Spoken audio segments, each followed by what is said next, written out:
आज हम लोग चैप्टर शुरू करने वाले हैं कोशिका यानी कि सेल। चलिए बात करते हैं कि कोशिका होता क्या है। देखिए, आप किसी भी जीव को देखिए, प्रत्येक जीव, चाहे वो कोई पेड़ पौधा हो, कोई जंतु हो या मनुष्य ही हो, ये प्रत्येक जीव किसके बने होते हैं? कोशिकाओं के ही बने होते हैं। ठीक है, इनका पूरा शरीर कह सकते हैं कि कोशिकाओं का बना होता है। यानी कहने का मतलब कि उस जीव की कुल संरचना जो है वो किसकी है? कोशिकाओं की है। टोटल संरचना किसकी बनी हुई है? कोशिकाओं की बनी हुई है। या फिर उसके अंदर जितनी भी क्रियाएं होती हैं वो, यानी आप कह सकते हैं कि कोशिका जो होता है वह जीवन की संरचनात्मक और क्रियात्मक इकाई होती है। यानी कि प्रत्येक जीव के अंदर जितनी भी क्रियाएं होती हैं या उसकी पूरी संरचना जो है, उसके पूरे शरीर की जो संरचना है वो किससे बनी हुई है? कोशिकाओं से बनी हुई है। यानी आप ऐसे कह सकते हैं कि परिभाषा से देख सकते हैं कि कोशिका को जीवन की आधारभूत और क्या कह सकते हैं? आधारभूत, संरचनात्मक और क्रियात्मक इकाई कहा जाता है। ठीक है, अगर हम लोग किसी भी जीव की कोई कोशिका लें तो वह कोशिका जो होती है एक जीव द्रव से बनी रचना होती है। जैसे यहाँ पे देखिए, मैंने मनुष्य के अंदर की कुछ कोशिकाएं ली हैं, जैसे nerve cell, red blood cell है ना जी, white blood cell, sperm cell, ये सब कुछ कोशिकाएं हैं हमारे शरीर के अंदर पाई जाने वाली। तो देखिए, किसी भी प्रकार की, किसी भी जीव की आप कोशिका लीजिएगा तो हर एक जीव की, चाहे वो पेड़ पौधे की लीजिए, चाहे मनुष्य की लीजिए, वो एक जीव द्रव से बनी एक रचना होती है। किससे बनी रचना होती है? जीव द्रव से बनी रचना होती है, जिसके अंदर रासायनिक तत्व होते हैं। क्या होता है जी? रासायनिक तत्व होते हैं। वो रासायनिक तत्व एक दूसरे से सहयोग करके इसके अंदर यौगिक के रूप में उपस्थित रहते हैं। किस रूप में उपस्थित रहते हैं जी? यौगिक के रूप में। ठीक है, तो कौन कौन से यौगिक हो गए? जैसे जल हो गया, जल होता है ना, जल हो गया, लवण हो गया, ये आपके अकार्बनिक यौगिक हुए ना जी, जल हुआ, लवण हुआ। और कार्बनिक यौगिकों में बात करें तो जैसे इसके अंदर प्रोटीन पाया जाता है, वसा हो गया, है ना जी, कार्बोहाइड्रेट हो गया, कार्बोहाइड्रेट हो गया, है ना, न्यूक्लिक अम्ल हो गया। तो ये कार्बनिक यौगिक है। तो ये सभी चीज कोशिका के अंदर मौजूद है। यानी कि इसके अंदर जो यौगिक होते हैं वो कुछ अकार्बनिक और कार्बनिक यौगिक। अकार्बनिक में जैसे जल हुआ, लवण हुआ, ठीक है, ये अकार्बनिक यौगिक है। ठीक है ना जी। अकार्बनिक यानी कि जैसे जल का सूत्र जानते हैं H2, इसमें कार्बन कहाँ है? लेकिन प्रोटीन, वसा, कार्बोहाइड्रेट, न्यूक्लिक अम्ल, इस समय कार्बन पाए जाते हैं, यानी कि ये कार्बनिक यौगिक है।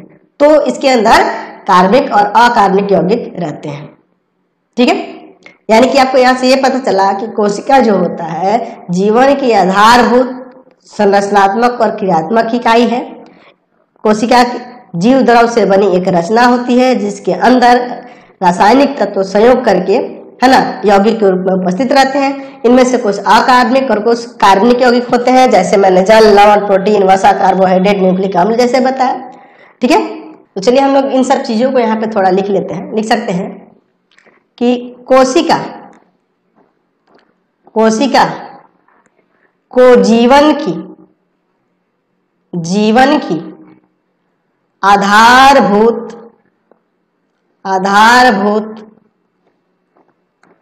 संरचना और क्रियात्मक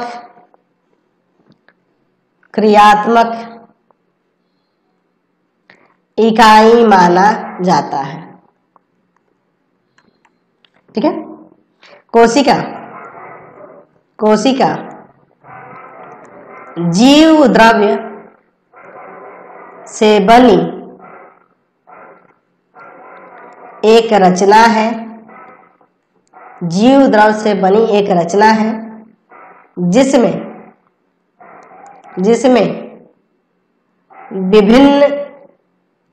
विभिन्न रासायनिक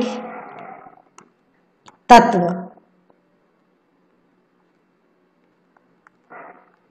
संयोजन कर यौगिक के रूप में यौगिक के रूप में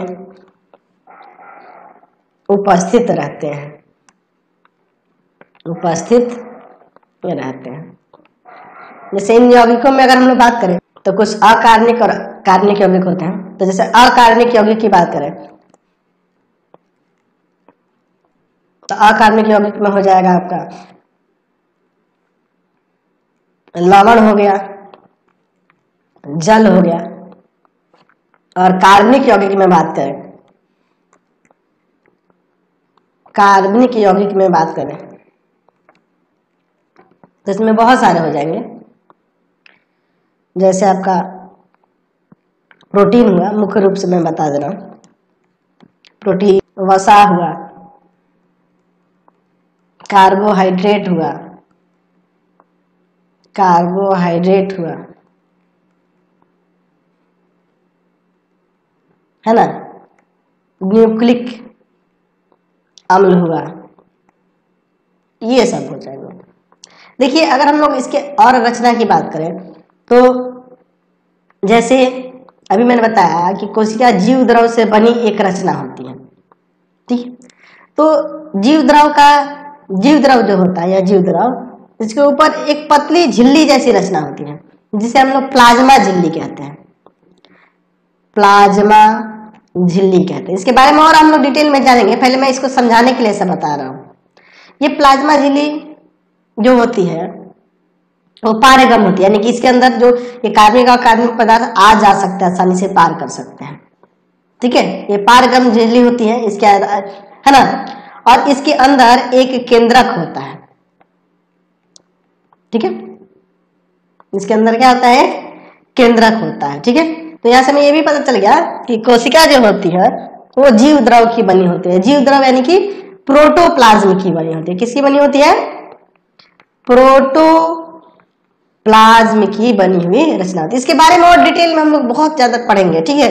लेकिन अभी धीरे धीरे जैसे जैसे चैप्टर में आगे बढ़ते जाएंगे। चलिए अब हम लोग कुछ भिन्न भिन्न प्रकार की कोशिकाओं को देखकर उनसे उनके विभिन्न भिन्नताओं का पता लगाते हैं। यानी कि हम लोग बात करेंगे कोशिकाओं की भिन्नता के बारे में, कोशिकाओं में विविधता, विविधता, ठीक है। वेरिएशन जो हम लोग कोशिकाओं में देखते हैं उनके बारे में बात करेंगे। देखिए जीवों की जो कोशिकाएं होती है उनका रूप, आकार और संख्या काफी अलग अलग होती है, काफी भिन्नता होती है। जैसे मैं यहाँ पर चित्र में ध्यान से देखिए, मैंने एक ये चित्र लिया है, ये अमीबा है। अमीबा एक जंतु हो गया जो एक कोशिकीय होता है, यानी कि ये सिर्फ एक कोशिका का बना है।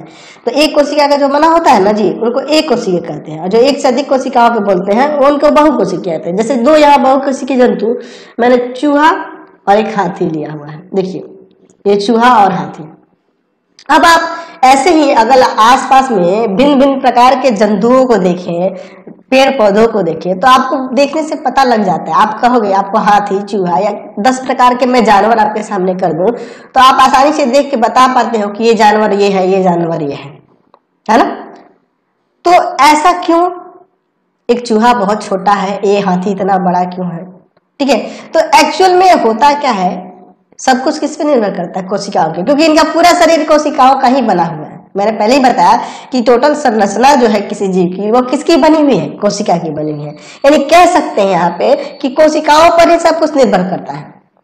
यानी कि अगर मैं बात करूंगा एक हाथी की कोशिका, एक चूहे की कोशिका, तो इनके आकार में अंतर होगा, है ना। इनके अंदर कोशिकाओं की संख्या में अंतर होगा, इसमें कम कोशिकाएं होंगी, इसमें अधिक कोशिकाएं होंगी, है ना। कोशिकाओं का आकार अलग होगा, कोशिकाओं की संख्याएं अलग होंगी, इनके कोशिकाओं का रूप भी अलग होगा, और रूप अलग होगा तभी नहीं अलग अलग रूप के दिख रहे हैं। मैं दो हाथियों को एक साथ कर रखूंगा तो हाँ उनकी कोशिकाएं समान होंगी, फिर भी उनमें थोड़ी बहुत भिन्नता होगी जिसके कारण उनका रचना अलग दिख रहा है। आप दो मनुष्य की बात करो, आप अपने ही फादर और खुद की बात करो, क्या चेहरे के बनावट में, रूपरेखा में अंतर नहीं है। हाँ एक ही प्रकार की कोशिकाएं हैं दोनों में, लेकिन उसमें भी थोड़ा थोड़ा उनमें भिन्नता आ गया है कि नहीं। कोशिकाएं तो एक ही तरह की हैं, तो यानी कि अगर हम लोग जीव जंतुओं में ही बात करें, भिन्न भिन्न प्रकार के जीव जंतुओं को देखेंगे तो उनके अंदर पाई जाने वाली कोशिकाओं का रूप, आकार और संख्याएं अलग अलग होंगी और इसी कारण से वो अलग अलग दिखाई देते हैं।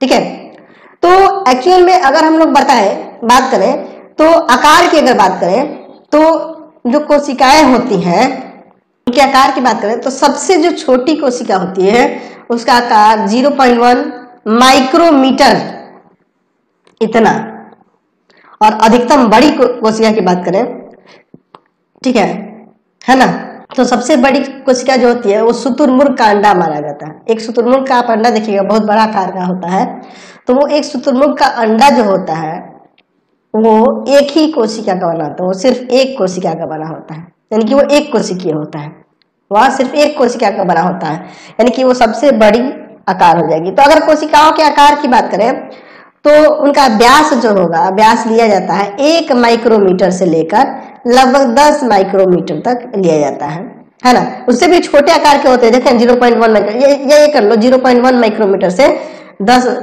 माइक्रोमीटर तक हम लोग यहाँ पे ले लेते हैं। ये किसकी कोशिका का आकार मैंने बताया, जैसे कि जीवाणु की बात करते हैं, जीवाणु का आकार हो जाए। अच्छा, लंबी कोशिका में बात करें, लंबी कोशिकाओं में, तो लंबी कोशिकाओं में जैसे हम लोग के अंदर पाया जाने वाला तंत्रिका कोशिकाएं जो होती है, जो नर्वस सिस्टम के अंदर जो हमारे पाई जाती हैं, है ना, नर्व कोशिका जिसे बोलते हैं, वो सबसे अधिक लंबी होती हैं।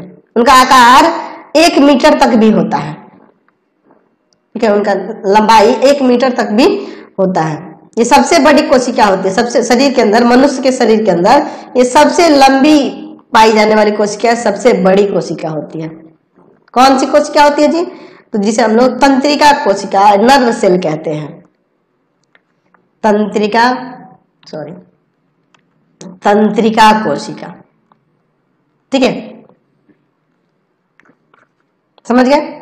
अच्छा, अगर मान लीजिए कोई व्यक्ति, जैसे मनुष्य की ही बात करते हैं, 60 kg का है, तो अगर 60 kg का कोई व्यक्ति है ना, तो उसमें कोशिकाओं की संख्या 60 गुना 10 का पावर 15 हो जाएंगी, लगभग इतनी। सोच लो कितनी संख्या होगी, 60 के ऊपर 15 को जीरो लगाओगे तो समझ सकते हैं ना। अब देखिए, आप अपने अंदर ही देखो, आपके हाथ, पैर, नाक, मुंह, अंदर के अंग जो होते हैं अलग अलग दिखाई देते हैं, ठीक है। तो एक्चुअल में क्या होता है कि ये जो है ये अलग अलग प्रकार की कोशिकाओं के बने होते हैं, क्योंकि हम लोग बहुकोशिकीय जंतु होते हैं, हम लोग बहुत प्रकार की कोशिकाओं से बने हुए हैं।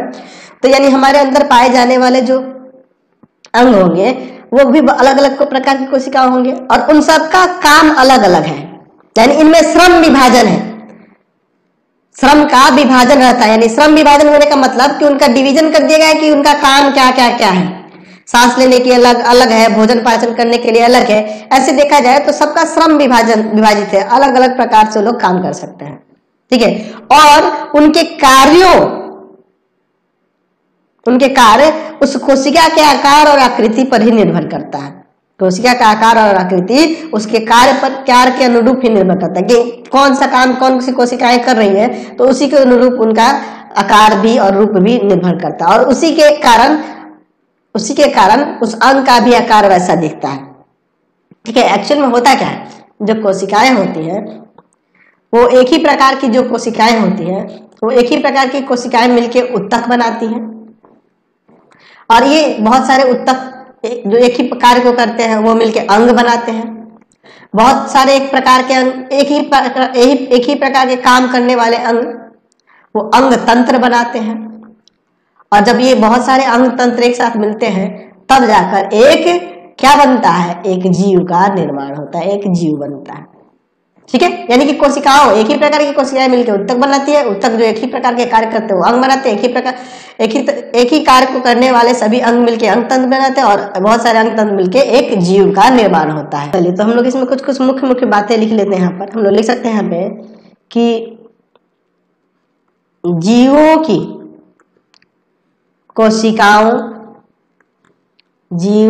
कोशिकाओं के रूप, आकार और संख्या में काफी भिन्नता होती है,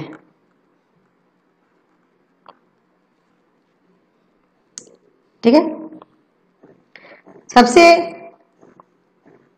सबसे छोटी कोशिका का आकार 0.1 माइक्रोमीटर होता है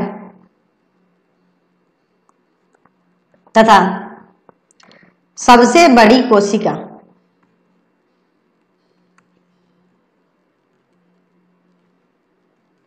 शुतुरमुर्ग का अंडा होता है। शुतुरमुर्ग का अंडा होता है। शुतुरमुर्ग का अंडा होता है। ठीक है। मनुष्य में सबसे बड़ी कोशिका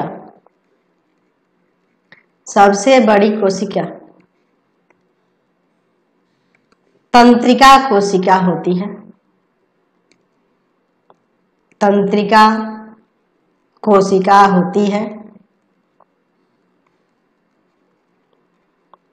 जो 1 मीटर तक लंबी होती है। ठीक है। इसमें लिख सकते हैं कोशिका का आकार एवं आकृति उसके कार्यों के अनुरूप होता है। ठीक है। ये भी लिख सकते हैं कि कोशिकाओं की संख्या जीव के शरीर के आकार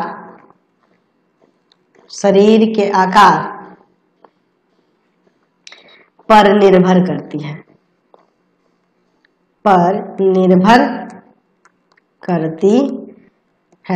ये भी याद रखेंगे कि जो एक कोशिका वाले होते हैं उनको एक कोशिकीय, और जो एक से अधिक कोशिका वाले होते हैं उनको बहुकोशिकीय जीव कहते हैं। जैसे अमीबा हुआ एक कोशिकीय जीव है, और ये सब हाथी हुआ, घोड़ा हुआ, गधा हुआ, ये सब क्या है, बहुकोशिकीय जीव में आ जाएंगे। ठीक है। ऐसे इसके बारे में हम लोग और ज़्यादा डिटेल में पढ़ेंगे जैसे जैसे चैप्टर में आगे बढ़ेंगे। ठीक है। एक काम करते हैं, आज की क्लास में इतना ही रहने देते हैं, इसके बाद नेक्स्ट वीडियो में आगे देखेंगे।